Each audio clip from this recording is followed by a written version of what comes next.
Hello, this is William Friedkin, and welcome to Vice Talks Film. Today, my guest is Scott Cooper, the great young director of a powerful new film called Black Mass. James Whitey Bulger. You're gonna hear a lot of nasty things about me. Drugs, extortion, murder. How come no one has nailed Whitey Bulger? Jimmy's no ordinary criminal. You're an informant to the FBI. It's a business opportunity. The feds fight our wars. We do whatever we want to do. We can't kill anybody, Jimmy.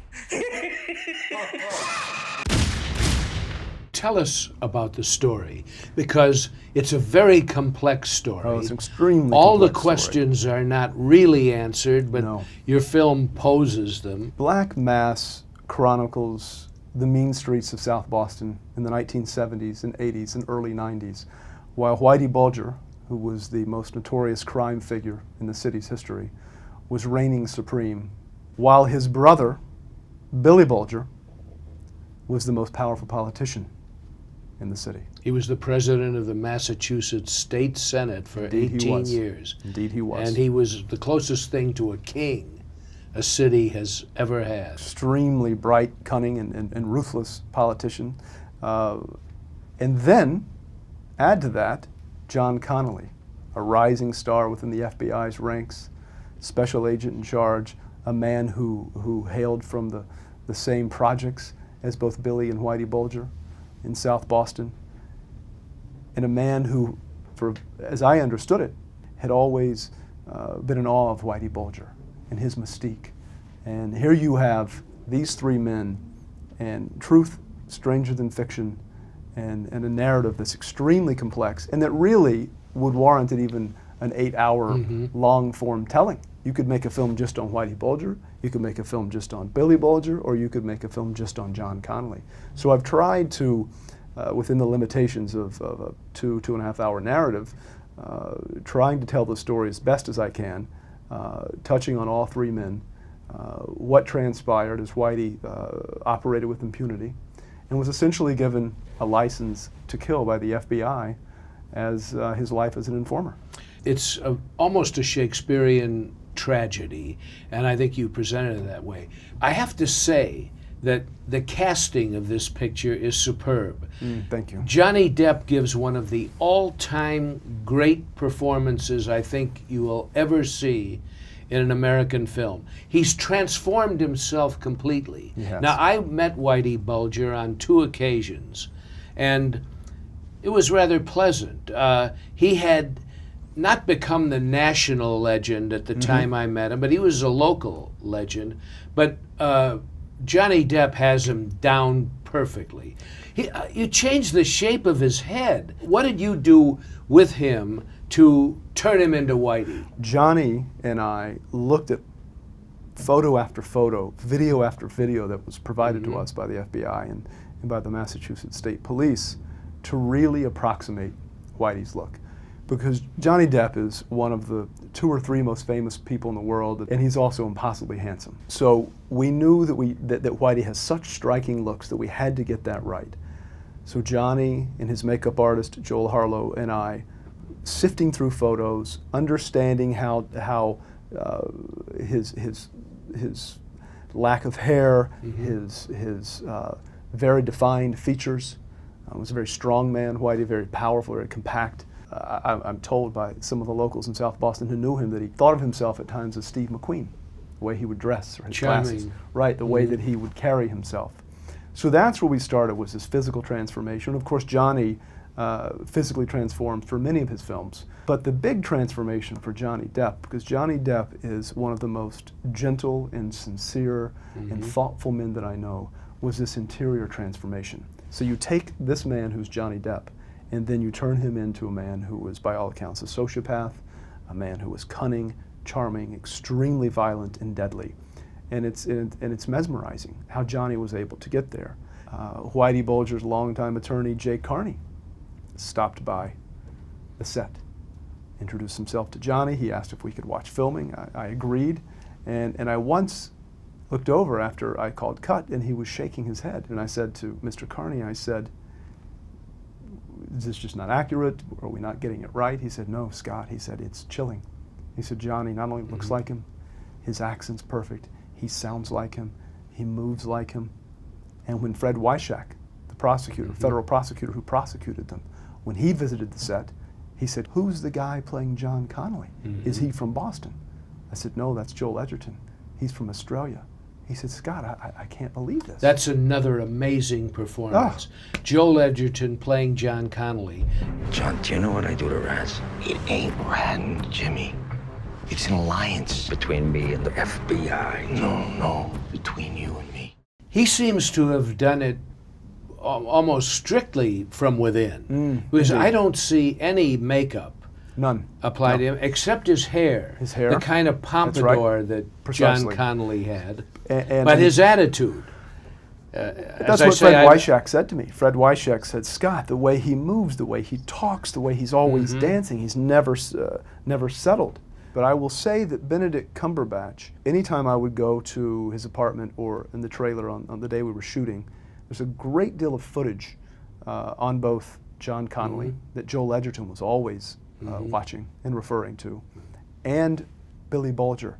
And I would go in and those guys were continually honing their accents because, of course, Benedict is English and Joel is Australian. Billy wore his erudition on his sleeve. Yeah. He almost had certainly an Irish lilt, but Kennedy-esque at times when he was speaking to a wider audience. He was a showman, but I wanted to show that private side: a kind brother, a ruthless politician, and a wary friend, as he was to John Connolly. Tell Jimmy I said hello, and I'm back. If Jimmy wants to get in touch, he'll find you. Trust me. By full disclosure, I'm going to tell you that I not only know John Connolly, but I was a character witness for John Connolly. Wow. I've known him since 1978. This is a complicated man. Before the whole Bulger business, John Connolly was one of the most decorated FBI agents ever.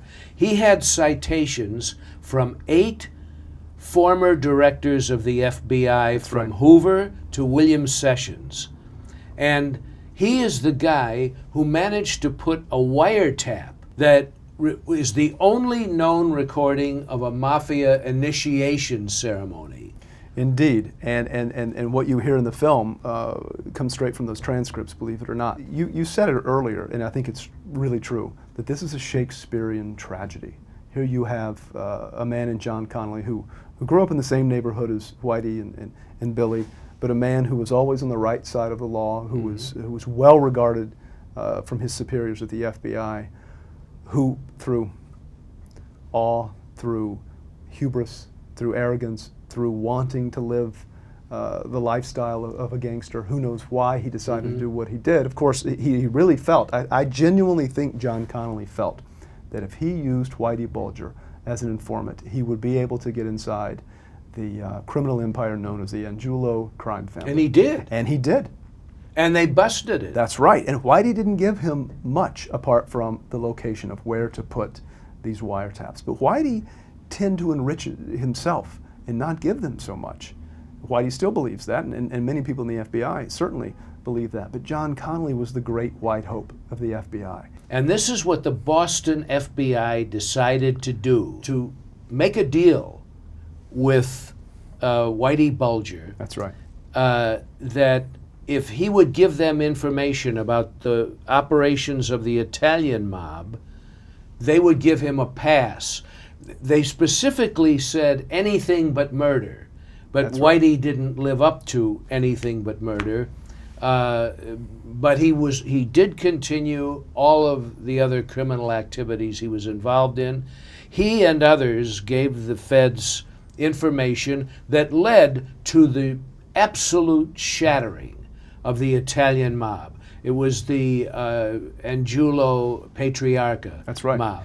This sting operation completely busted the Italian Mafia in That's right. Boston. And what resulted was the largest scandal in FBI's history. Yes. And all John Connolly was doing was listening to this edict put down by Hoover, essentially saying, to catch a thief, use a thief. Right. Informants are the lifeblood of the FBI. Right. But then they change their mind. But so what your film is really about is the good and evil that's in Resides everyone. in all of us. And the thin line Oh, yeah. between the policeman and the criminal. That's what this film deals with. And frankly, the best cops in those days were the guys who were able to think like criminals. Well, that's right. And deal with the criminal. You know, they wouldn't send a priest out to No, do no, this you don't go to a kind of work. monastery to, or a to hippie. recruit informants. Right. And it's almost this doomed love story between John Connolly and Whitey Bulger. He just revered Yes. Whitey Bulger. And when you're around someone like that who's so intoxicating, it has an effect. And his wife, a very important scene in the film, when his wife says, "You're changing, John. I can see it's the way you move, it's the way you talk, it's the way you're dressing, you're getting manicures. And this is not the man that I married. He's becoming a gangster." And something that really, really intrigued me was this notion that in South Boston in the 70s and 80s, certain criminals and certain lawmen were virtually indistinguishable. Is that a new suit? It's flashy, you know. See, you got a nice new gold watch there, too. You changing, John? It's Jimmy Bulger that's changing you. Bill Bulger, who was younger than his brother Jimmy, Whitey, and Connolly, looked up to Whitey, as did almost everyone in South Boston. Absolutely. Whitey was also a kind of Robin Hood, you know, and the people in South Boston loved him. So much so that when I was scouting for locations in South Boston, I happened to notice a woman in her late 70s in a location photo. And I said, I'm not too interested in her apartment. I want to meet this lady, because I use a lot of non-actors in my films, and I'd like her to play Miss Bulger. So I had my location scout introduce me to her, and I said, have you been in a film ever? And she said, no, I haven't. I said, do you have any interest in being in a film? And she said, I've never really given any thought. What's the story? And of course, I told her, and she said, I have no interest whatsoever. I said, well, why don't you sit with this? I'll come back in a day or so. You think about it, and then we can discuss it further. And she said, absolutely not. Whitey, well, she said, Jimmy, and Billy Bulger, they meant a whole lot to this neighborhood and still do. I have no interest in being in your film. Was that the general mood you found? With an older generation, yes. Yeah. No They question. still looked up to As the a Bulger Robin, brothers. she said to me, she said, Jimmy and Billy have done a lot for this neighborhood, and I will never, ever say a bad word against them. At the time you meet these guys, as I have, it's very exciting in a way, because they live on another planet. They live with a different set of rules than we all do.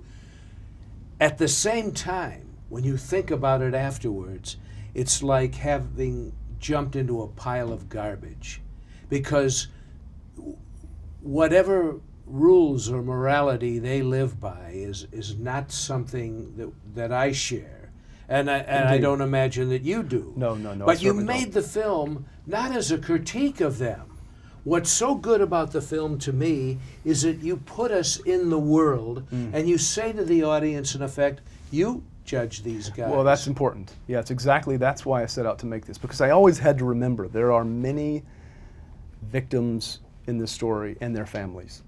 And they will see this story, and I have to always keep them in the front of my mind, which is why I tend to shoot violence and depict it the way that I do, which can be unrelenting or unflinching for certain people, but I don't want to glamorize it in any way. I don't want to romanticize it, and wanted to show Whitey Bulger as the sociopath that he was. You make them human, though. Right. They are very human, thank you. with unexpected characteristics. But I really wanted to get the story right. So I went back to the sources. I went back to the Boston Globe reporters, Dick Lair and Gerard O'Neill, who for years chronicled this. Out of that came the story Black Mass. I'd also dealt with the FBI Boston office. I found that the truth was always so elusive. It was Whitey saying one thing, Martirano saying another, Kevin Weeks saying something, Flemmy saying something. So it was head spinning. Many people in the FBI felt that John Connolly thought, this is how I can become the biggest FBI agent in my hometown, was to bring Whitey in, knowing that he's an extremely dangerous man. But there were others who believed, as you believe, that Whitey was brought by superior forces. Well, Tough to find the truth. Scott, I really congratulate you on Oh, this. thank you very much, Mr. Friedkin. It's another major notch in your belt. This was a real pleasure, I have to say. You're, a cinematic hero to me, so this means a lot. Well, I love your work, and I think this is a home run. And I think anyone interested in the art of cinema has to see this. It's a great movie, but it's also cinema, and often there's a difference. I'm in awe of the way you handled this story, and it could have been something completely different. It could have been a wild-ass kind of sheep chase or something, you know, with a lot of fast-moving chases and shootouts and this and that. It is a character study of some very elusive people in our society that the audience doesn't often see. To me, it's not about the detectives and the FBI and what they did. It's about good and evil and how it differs in each of us but exists in all of us. A wonderful piece of work, Scott. Oh, well, thank you, Mr. Friedkin. It means a lot. Call me Bill. Thank you, Great sir. seeing you again. You as well. I hope I can talk to you before your next. I now look forward to everything that has the name Scott Cooper on it. After this, I may just stop.